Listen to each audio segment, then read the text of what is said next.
Hey guys, welcome back to Sad to Savage. And last time you joined us in talking about toxic relationships and breakups. And today we're going to talk about how to heal from breakups and moving on to a life of singledom or healthier relationships. So today we want to discuss how we individually heal from breakups, because we all kind of have our own way of healing. And one of the most common ways of healing is wine. Right? Wine with your girls. And for me especially. That's number one go-to, number two go-to. Number one and Number two. one and two. Three. Got it. Well, what about you? What's your go-to in terms of healing? So I really only had, I think last time we talked about, I had a toxic, divorce with my ex-husband. Yeah. So that's really the major toxic relationship I've had to heal from. And for me, by the time I hit that point in life, I was already like 28. Mm-hmm. And so two things really worked out for me. One, I really started to focus on the healing journey. So I was old enough, I was mature enough, and I was hurt enough. I was so broken. I did not want to live. And so, it was just different. I had known my ex-husband, that's all I'd known. From the time I was 17 until I was 28, that's the only person I'd ever been with. So to roll over and, the bed be empty, the house be empty, no kids, I couldn't even think about living life like that. It just wasn't something I could even fathom at the time. So I almost had to look into the healing journey, or I'd be on a very different path right now, So I was kind of pushed into that from the breakup. And so learning about, the codependency stuff, learning about, my habits in relationships, that I am a fighter. I'm the one, if there's an argument in the relationship, I want to solve it now. Let's just hash it out now. And we're not leaving the fucking room until we've talked about it. No, that's how I was. Yeah, I was the opposite. I was a total opposite again, just to kind of recap, I have huge blockage with my throat chakra, and so I never had the words to put to express what you were really feeling. What I was feeling, what I was thinking, what I was tormented over. It was just so hard, and then I would get frustrated, and then I would feel like a frog in my throat, and then my voice started shaking. It would literally physically start to impact exactly. You. And then I wanted to emotions turn into things. Seriously, it manifests into these physical ailments, and then I was I literally want to throw up. And so then I just shut down. That's how I'm picturing, you just pour water over an electronic device, and it starts going on a fritz, right? That is me in real physical form. Seriously, you know what I'm saying? I am that is totally me, and I just completely shut down, and that's another form of flight. I guess isn't it a freeze? Yeah. Fight or flight. Yeah, there is another one, exactly. Freeze, right? Fight or flight, you're right. Yeah.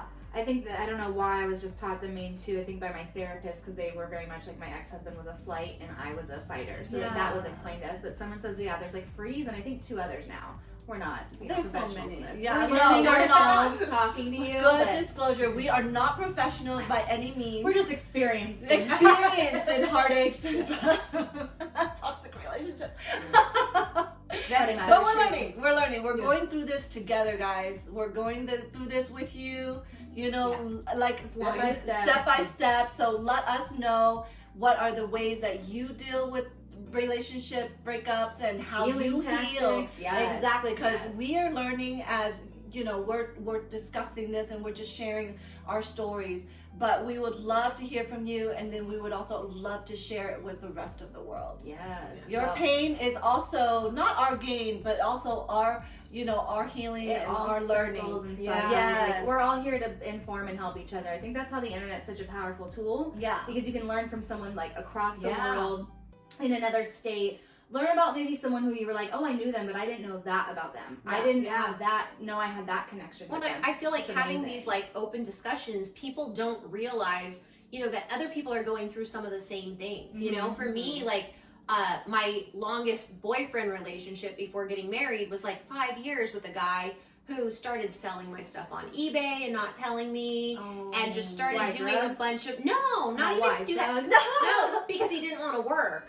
And Oh, like, in wow. order to have money, you know, he would just sell my things, and here I am, like, You gonna paying try to everything. pimp a hustler? No. I Right? will wreck you. So you go from having these toxic relationships and then like trying to figure out how to heal from that. It was like crazy, you know? So what I started doing was I started doing yoga like regularly because it gave me like time to breathe and think and get stuff out of my body, and like I felt better physically. I started getting massages.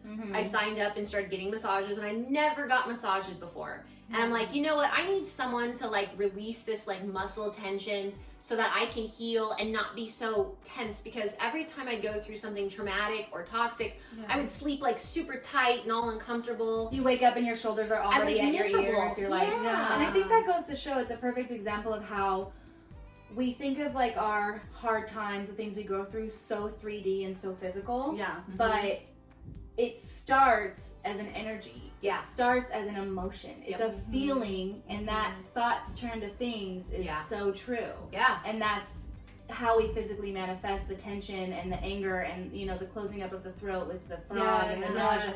It literally starts to manifest in the physical. And I don't know, for me, especially in the healing, have you guys ever done like the non-touch Reiki therapy? Yes. Okay. I do them. Okay. I give them. So I But, had one done, yeah. and it was not a massage, but it kind of felt like a massage because I could feel warm waves. Yes. But it was just hovering over the body. Is that what you That's do? exactly what Okay. I do. Yes, I do not touch.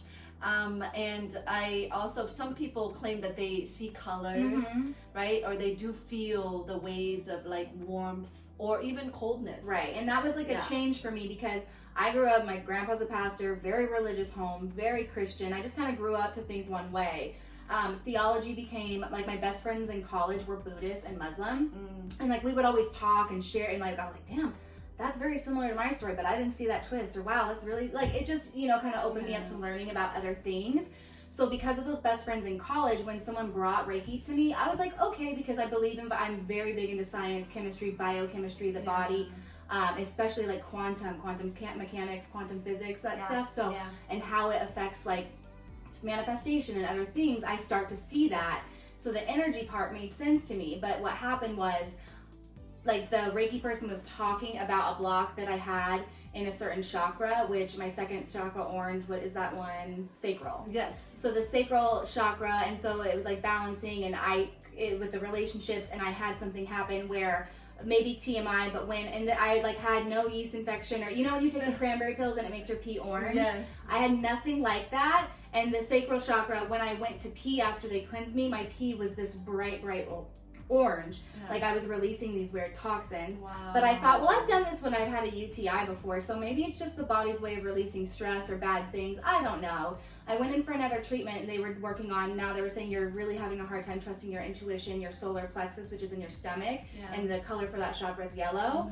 I woke up in the middle of my sleep that night and projectile vomited a mustard yellow, did not eat a thing that was yellow. And this is when I really started to believe. That's I was crazy, like, hey, there's right? something to the energy turning to the physical, where we don't really give it enough credit, but it's a huge part of our healing process. So if your body's giving you those signals, those cues in real time, you have to do something about it, or it will make you do it. Oh, and that for me, that was doing the yoga and getting the massages and doing that type of thing, and it made the healing process so much easier, because I didn't feel that stress in my body, you know? And I'm like, I can let this person go and learn this lesson, and I feel good physically. Where maybe in the past, I would just tense up and I'd be sick and I'd feel awful, and I don't want to like turn around and decide to stay with somebody just because I feel so sick and so weak. You know, I wanted to be strong. Lonely or scared. Yeah, so whatever. I'm like, do the things that make you feel strong. That's going to get you out of that relationship and make you feel good about getting out of that relationship. And that was 100% it for me. Right. So if we were to forward just a little bit, like right after the breakup, right? The most sensitive time, right? Like when you're wavering between like, oh my God, I miss it, or you feeling that loss, you're feeling that pain, that you know, and then you're kind of like going into your head. It's like it's a pivotal moment. You have Yeah, a it decision is. to make, You have right? a decision to make, and that's when its rawest form. You have one or the other person still trying to reel the other person in. And are you going to cut those cords? or Yes, not? exactly. So during that pivotal moment, you have to pull yourself back. You have to pull your energy to you, because when you intertwine or when you're connected to another person, you know, there's this other YouTuber. I love her so much. Oh my gosh, if I could remember her name, I'll remember to put her down on the link. I know, like, I don't, my memory is so bad with names. So anyway, so she used this example where she glued a piece of paper together, right? And it's been glued for 4 hours. She said just 4 hours. And then she was just like, okay, so this is you and your significant other when you're in a relationship. So the two pieces of paper are glued together. So you don't see where the paper ends or starts. Right. It looks like Right? a sheet. But then when you break up, she started ripping the paper. So if you can imagine what that ripping of the paper is doing. So when Emotionally. emotionally, energetically, you're gonna have pieces of your paper still stuck on the other person's paper and vice versa. And that's a really good visual Yes. for what happens Yes. to the cords that we connect. Yes. Because that's kind of what you're That saying. energy. And people Yes. who aren't sure about this, like you can look up studies where the biggest time that cords are connected energetically are through birth. Like a mother and a child, which is why that Yes. relationship is so deep. There are energetic cords that are connected forever in that creation of in the womb. Yeah. And then the other one is during sex. During sex, you are connecting so many Yes. energetic cords. Yes. It's almost the equivalent of connecting with your mom at birth. Yes. It's almost as much. So Wow. people highly underestimate when you have sex with somebody how much energy you are interacting, Yes. transferring to them and receiving from them. Yeah, Yes. to be able And to people pull don't think apart. of it that way. Yeah. But No. that's a good example Yes, of the I visual love of that. her so much. She's so amazing. God, Bree something. Anyway, Sorry, she's Bree. got this We'll get it beautiful, British accent, just gorgeous, beautiful human, God-fearing woman. She is just like amazing. We're gonna make Joy Yeah. find her. Yeah, her I'm gonna- YouTube yeah, and put it below. Anyway, so listen, guys. So the paper, so during that moment when you're detaching from the person, you're breaking up, you're crying. I lose my appetite. I want to withdraw. I want to kind of like go into a hole until I feel better, right? But I prolong the healing process. This time around, the most recent breakup is because for the first time I have an ex-partner that wants to hold on and preserve a friendship, right? And so I'm like, you know what? Being that I am, spiritual fupa, whatever, I'm like, okay, I understand this was a life lesson and there was something in it, and I shouldn't default to my flee response, and I need to understand that not all breakups are bad, and that we learned our purpose, but we can preserve a friendship. But no, guys, no matter how heroic that sounds, it is just not a good idea. You cannot fully heal when you are exchanging that energy, because it's still exchanging energy. And if you think about it, like exchanging if energy. you think of it in the visual terms of that paper, if you were to glue it and push it back together and reopen it, every time a little bit more of the paper is going to shred, a little bit more of it's going to become more damaged. Yes. So that's like the visual of what's happening to your energy. Yes. Maybe? Exactly. And so on an energetic perspective, you have to pull your energy back. Because you like, need to heal. You need to heal. So, for example, just not even in a relationship term, Friendships. friendships, exactly, Anything. friendships, and even energy exchange with like a very hostile or traumatic exchange. Like, for example, my kids. A few years back, they were at the high school, and my son was in track and field, and he was waiting for his older brother, who's now 25. Then he was already driving and out of school, and he lived in San Diego, dancing with San Diego Ballet. And so he came down here, and he was like, hey, I want to take my brothers and sisters to lunch, and visiting from out of town. And so I was at work, and he literally calls me and says, Mom, don't freak out, but we're with the police. And there was an incident at the high school. So there was a guy who was clearly, he was on drugs. I guess he was just completely checked out and was just running off something else. And he had a metal pipe, a plumbing pipe or wooden pipe that he used to attack my son. And so he was there waiting for his older brother to come pick him up.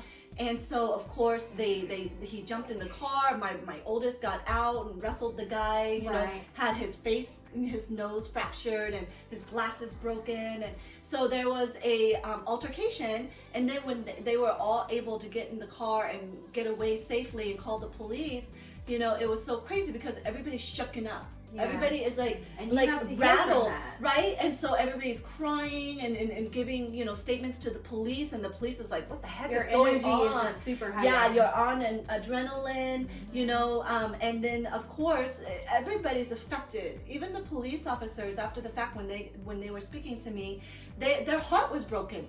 Yeah. They're like, these kids were just hanging out.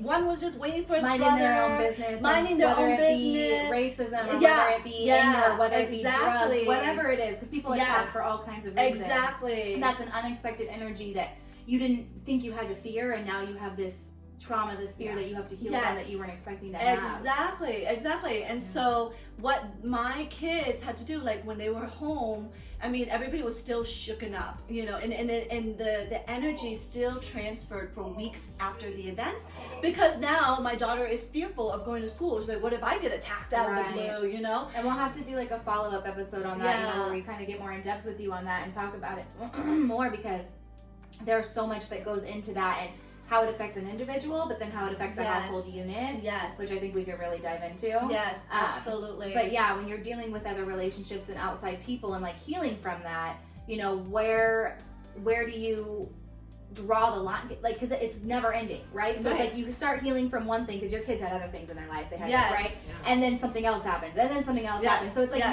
this is why you have to focus on the lesson and the healing in the moment, because if you don't, it's like a catalyst where it snowballs. And then you get to a certain age where you've got to heal from X, Y, Z instead of just dealing with Z. Yes. Yeah. You know, like. Yes.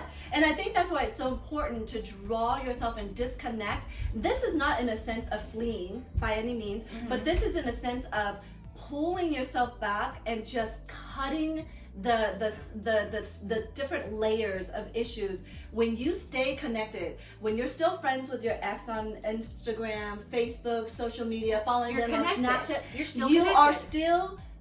you are still bounded by some type of energetic core. Which we should all know by now that social media is a lot more powerful than we give credit to. It's literally marketed and built to get you thinking and doing certain things. So it's going to heighten whatever you're dealing with. Yes, it's going to heighten it. It does, and it still does. Because even though I felt like, okay, it's harmless if we stay connected and you say hi here and there, send me a couple little messages, hey, you know, happy Monday, and here's a funny meme for you. It still drew in so many emotions. It still was a trigger of some form. Even though it was innocent, even though it was well intended, but still nonetheless, I needed to heal. So I had to set a boundary. I had to set a boundary and said, listen, I can't fully heal. I am not ready. I'm not fully in my right mind to really just be friends with you, right? Yeah. Because I know friendship is valuable. I have friends that I value, but you know, I couldn't be in that state fully and authentically, and then healing. So I mean, to be honest, Bree was also saying in her videos, is like, sorry guys, but you guys are selfish. You guys are a little selfish. You want our time, you want our energy, you want to love, even though it's disconnected. Sometimes you want to reel us back in because you miss our voice. You miss the hugs, you miss you know what I mean? You don't know what you have until it's gone. But I'm saying, aside from the bitter side of it, right? Like, it's like, God, better be missing out, you know what I mean? But aside from that, truly and honestly, you know, you have to look out for you. And I had a hard time doing that. I had a really, really hard time doing that. And if you find yourself to be the same way, where you're just so giving and so loving and just so understanding and empathetic, you have to set the boundaries properly and you have to heal and really advocate for yourself and know what it is that you need for you. Yes. Right? Yes. So, Absolutely. Yeah, I think those boundaries are really important for healing from those toxic relationships. Like you have to set something up. You know, you have to say, we're not going to stay friends. We can come back in a couple years and maybe be friends. Revisit that. Yeah. But you have to set those boundaries. Yes. You're never going to heal if you just constantly stay in contact. Like you Right. said, if you keep gluing yourself back together, Yeah. even if it's not romantically, it's like that spiritual connection. If you are gluing yourself back together, Absolutely. you're not healing. And, and I actually have an experience where, you know, I dated someone for a while. It was a healthy kind of split, you know. We had a very specific point, purpose in each other's lives, and when it was meant to end, it ended.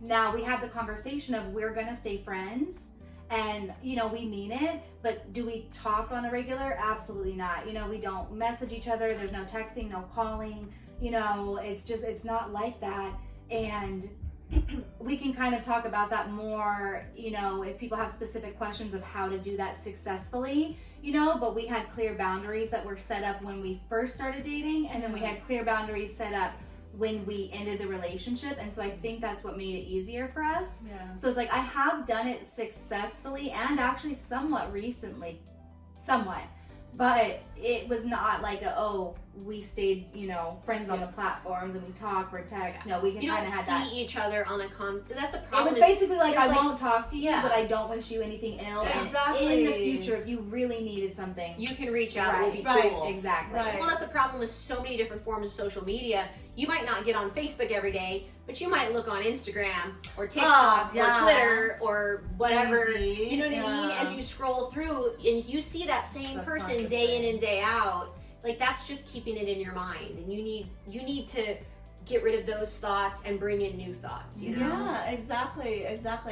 And so, you know, take the time that you need, however long that takes. Even you know, if it seems selfish, you have to have Yes. those boundaries. yes, you have to be selfish. You have to. It's When so you're healing, it is important. about you. Yes. Right? When you're in the relationship, then that's when it's about them. But when you are trying to genuinely heal, it's about you. It is. Absolutely.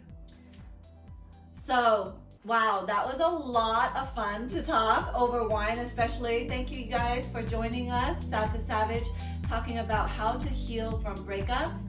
Please, we would love to hear from you. Give us your advice, your comments, your shares, your likes, and just give us the love, give us the support. We appreciate you guys so much. Until next time, we'll see you soon.